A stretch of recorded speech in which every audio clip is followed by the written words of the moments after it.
You are listening to the Navigating Adult ADHD podcast, where it's all about education, support, and coaching for adults with ADHD. I'm your host, Xena, a late diagnosed ADHDer, here to help you unpack the challenges, frustrations, and the positive side of living with ADHD. With my no BS approach, I'll help you to better understand your unique ADHD brain and how you can work with it to feel better, increase your self-confidence, improve your relationships, and ultimately achieve your goals. Hello, my beautiful friends. Welcome back to Navigating Adult ADHD. Today we're going to be talking about addiction. But before we dive into that, I just want to let you know, I just had the most beautiful conversation with a fellow ADHD coach here in New Zealand. And she is what I'm going to call an expert on ADHD kids and parenting. I'm not sure if that's her exact title, but that's what I'm giving her. And I have invited her to come on the podcast because I am often asked for recommendations for people who work with kids or help you to understand how to parent a child who has ADHD or another form of neurodiversity. So I have found that person and she's going to come on the podcast real soon, and I can't wait for you guys to hear what she has to say because my mind was blown just by speaking with her for about 30 minutes. So I can't wait. All right. Today, it's addiction. So I'm going to start out with a story for you all. So growing up, my dad, he was a truck driver and he did a night run. And so he would arrive home on a Saturday morning and he would have driven, Friday night, he would leave one part of the country and he would drive all the way back up to where we lived. And he would get home Saturday morning at around about 9 a.m. Okay. And when he arrived home, I would run out of our house because you would hear the truck coming, and I would run out of his house and I would have a beer bottle in my hand. And it wasn't a regular sized bottle of beer. It is one of those giant bottles. I don't even know what the size is, like half a liter of beer, like the biggest glass bottle that you could possibly get, right? They came in crates. And so I would take him out one of these giant bottles of beer. And by the time he had parked the truck, so he had to reverse it in a few different times to get it at the right angle. By the time he's, parked the truck, he's got his gear out of the truck, and then the engine needed to cool off before he could turn it off. So by the time he had done all of that, he would have finished that giant bottle of beer. And when I was learning to drive, I started learning to drive at age 13. And between the ages of 13 and 15, when I was able to actually go and sit for my license, he would drink while I was driving. So what that means is he would be, we would often start early on that Saturday morning when he got home. And instead of going to sleep, because, he had worked all night, instead of going to sleep, he would start drinking. And we would usually jump in the car and I could drive for hours, just all around the countryside where I lived and through town and nearby towns and all over the place. I could drive for hours and he would have a collection of beers in the car and eventually he would fall asleep and I would keep driving.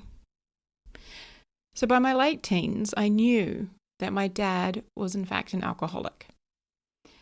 And it wasn't actually his first addiction. So growing up, he had used dope or marijuana to self-medicate. And boy, do I have some wild stories around that, which we're going to save for another day. My dad is undiagnosed ADHD. However, we both know that he has ADHD. And research shows that people with ADHD are more prone to addictions. I always used to say, I just have an addictive personality. And I just thought that that was true, that some people just had an addictive personality. But in actual fact, I now know that I have ADHD and I have less dopamine in my system. And as we know that, one of the things we do know about people with ADHD is we can be very all or nothing, right? We can be all or nothing in our thinking, everything's great or it's terrible. right? I can either do it or I can't do it, right? Very all or nothing. Or it can also be all or nothing in our actions and the things that we do, okay? ADHD is we're also impulsive, and we can struggle to tolerate frustration or other forms of negative emotions. So that is sometimes what can lead us to addictive behaviors, okay? So things like alcohol or drugs or gambling or sex or porn or cheating.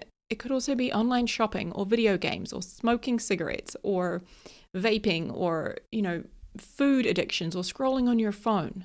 Addictions come in so many different forms, and they all have one thing in common: dopamine. Now, we have talked extensively on this podcast about dopamine, and many of the online articles that I have read that you can look up, they'll tell us that because people with ADHD have less dopamine, we try to make up for it by seeking dopamine out in other ways. Now, yes, that makes a lot of sense, but I don't 100% agree in the case of addiction. So for me, I have been addicted to food, especially sugar. So any sweet foods, anything that had sugar in it. I've also been addicted to drinking every single night, not to get drunk, but rather to feel better, to kind of numb the anxiety. I've also been addicted to shopping in online and in person, and particularly with clothes. And here's why I say addicted, because each of those things, they came with so much shame for me. They came with hiding the true extent of what was going on and the cost of those things in my life. They impacted my relationships. They impacted my self-esteem, right? They impacted my finances. They impacted my work, so many areas of my life. And they were things that I used to escape the painful parts of my life. I used these things in an attempt to try and feel better, to feel good. So when I was binging on food, I was hiding the evidence. I was not talking about it. I would take the chocolate wrappers and the lolly packets to work, and I would throw them in the trash bin in the mall so that nobody at home knew or could, find the evidence, or nobody in my job knew. And I felt so ashamed of not being able to control myself. I felt out of control. I kept telling myself that tomorrow was going to be different, or I was going to start again on Monday. And I kept going through that cycle over and over and over again. When I was drinking every day, it was to numb the pain of being so busy at work, of that constant feeling of anxiety and also so much overwhelm. It was to numb the worry I had about money. It was to avoid feeling bad for not doing the things that I kept saying I was going to do. It was basically just to shut my brain off, but also to shut down all of the emotions in my body that just didn't feel good. Because drinking made me feel good, right? It took away the pain and it gave me relief, or so I thought. Right? I used it to both escape the painful parts of my life, but also to feel good.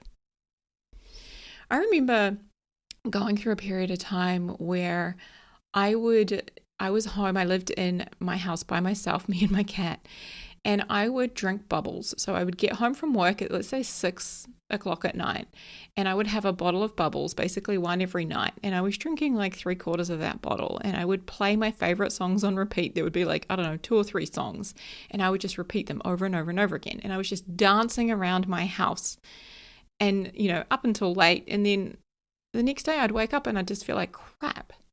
And all the emotions would come flooding back, and all the weight of reality would come flooding back. And I'd tell myself, I'm not going to do that again.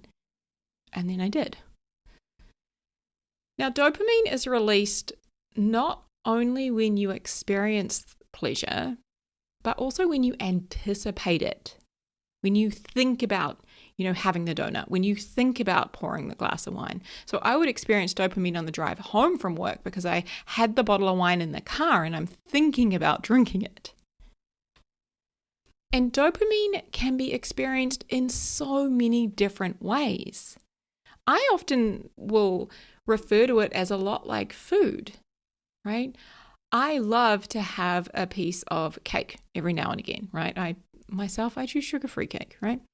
But whatever works for you. Like, I love to have a piece of cake. But if I had cake for breakfast, lunch, and dinner every day, that would become a problem, right? So while, food can be considered healthy or unhealthy, it's not about never having a treat. It's not about never having, pizza and a glass of wine or a couple of glasses of wine. It's not about never having the things that you want to have, but it's about doing it in a way that doesn't negatively impact your life and your goals and your relationships, right?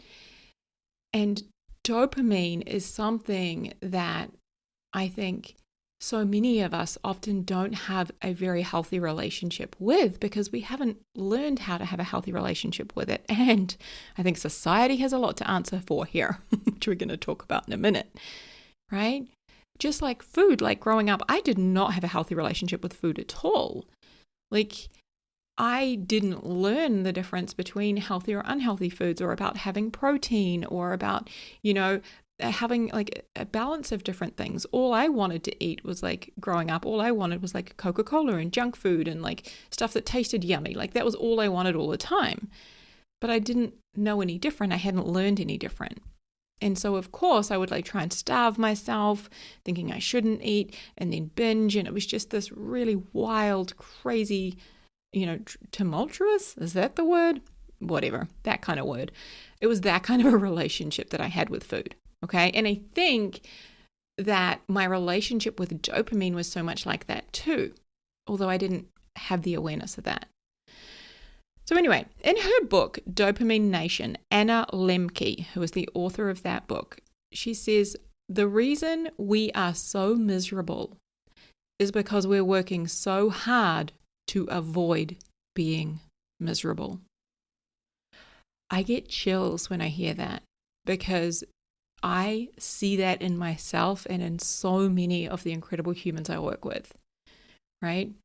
After coaching hundreds of adults with ADHD, after doing thousands of hours of research on ADHD and dopamine, here's what I believe is true for those of us who struggle with addictions.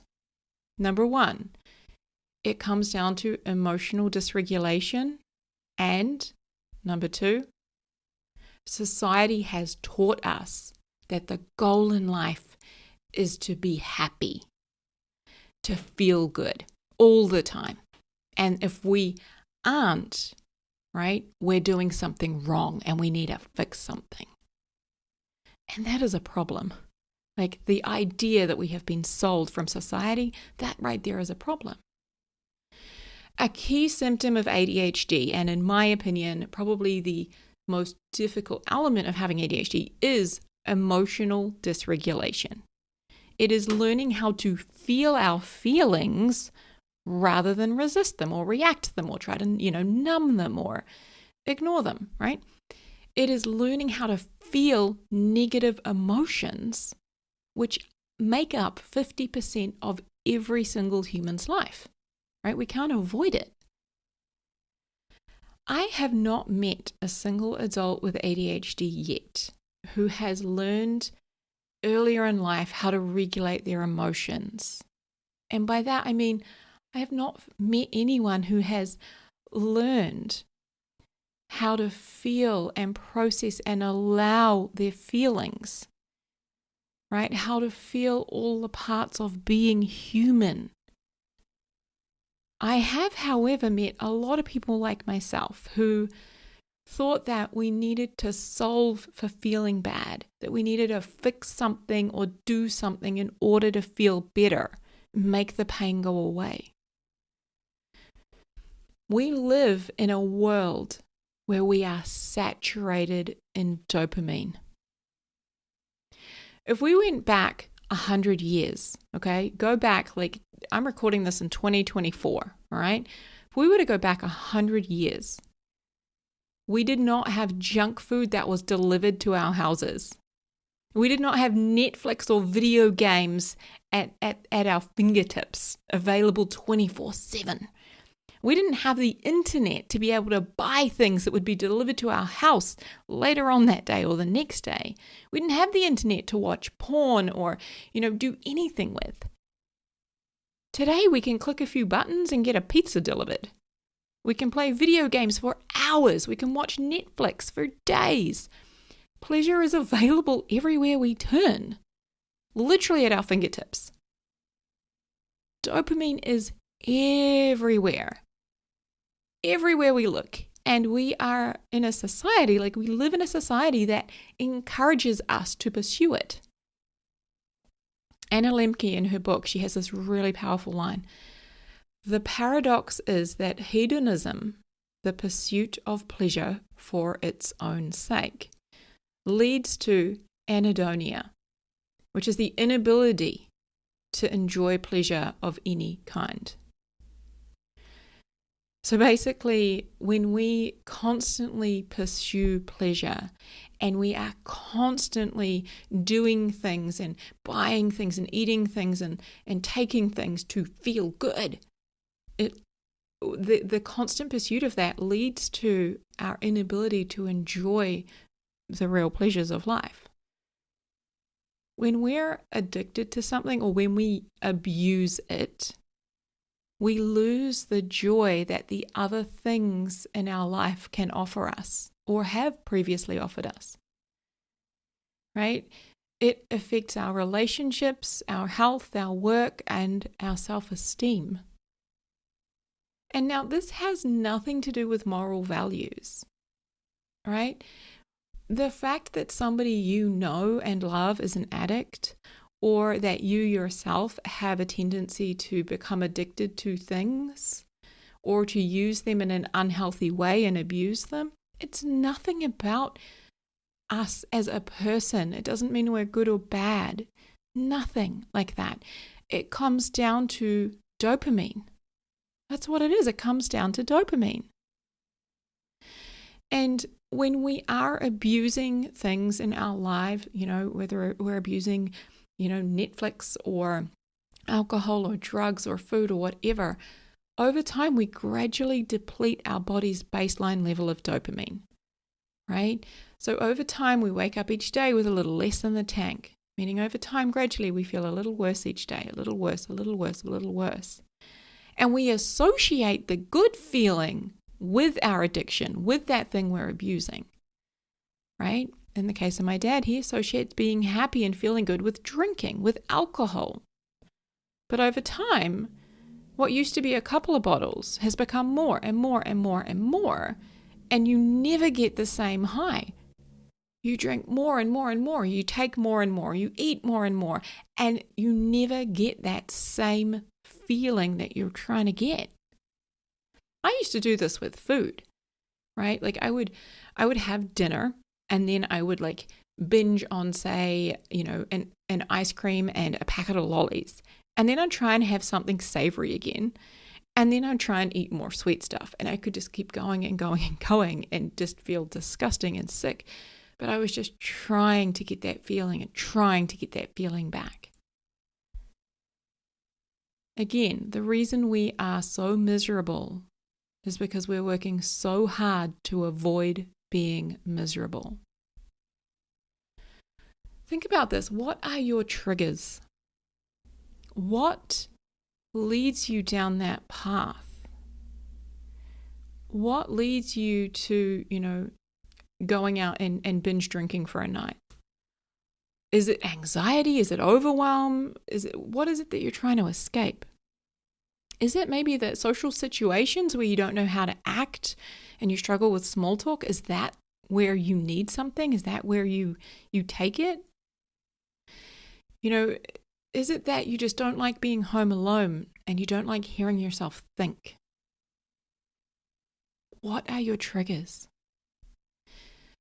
My friend, if you or someone you know is struggling with addiction, I urge you to seek professional help. If you resonate more with this episode as simply trying to numb the painful parts of your life and trying to feel good, then I encourage you to develop your emotional regulation skills. And I would recommend working with a coach or a therapist to support you in helping you to develop those skills if you can.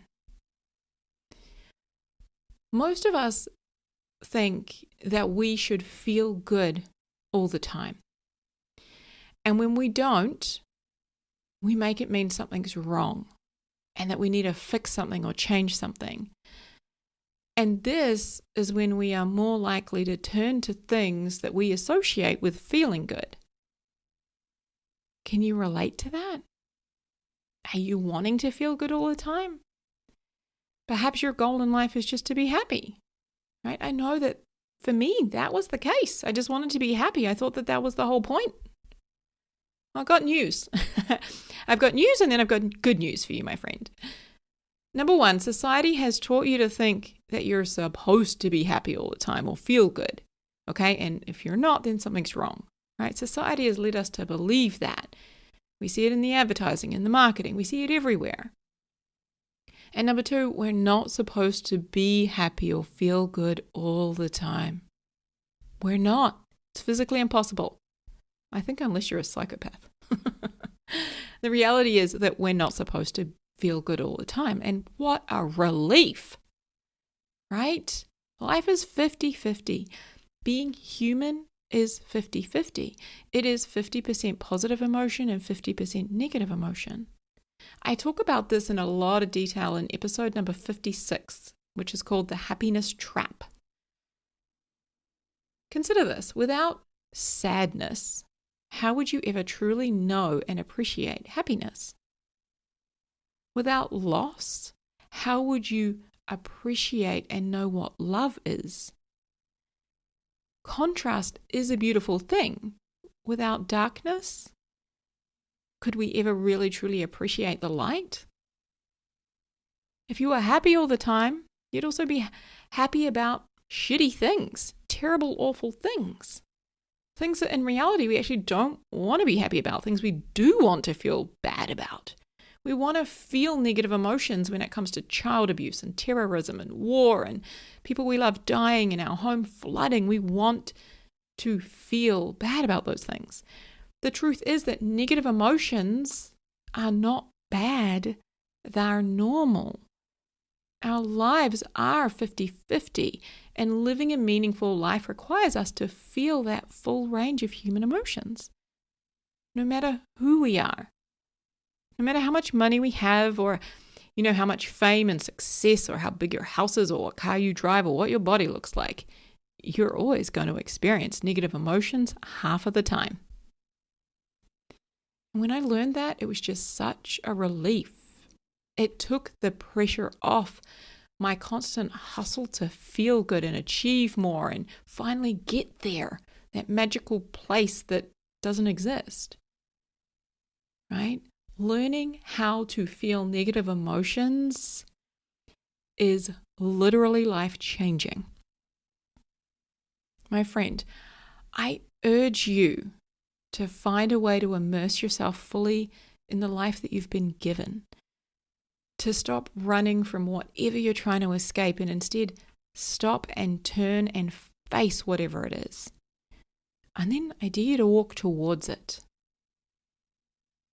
And in doing this, right, and the world will reveal itself to you as something magical and awe-inspiring that does not require escape. I highly, highly recommend Anna's book. So it's Anna Lembke. I will link it in the notes here. And the book is called Dopamine Nation. And it talks all about addiction, and it talks about our relationship to dopamine and how, that is the number one factor when we talk about addiction. And again, if this is something you are really struggling with, if addiction is really impacting your life, please seek out help from a professional, okay? Huge love, my friends. Take care out there, and I'll be back with you next week. If you are loving what you're learning here on the podcast, but you still feel like your ADHD is holding you back, I can help. Using evidence-based coaching tools and my own experiences, I'll help you to manage your emotions and feel better, to increase your productivity, grow your self-confidence, and create the life that you were meant for. Visit xenajones.com/thrive and schedule an ADHD support session to get started.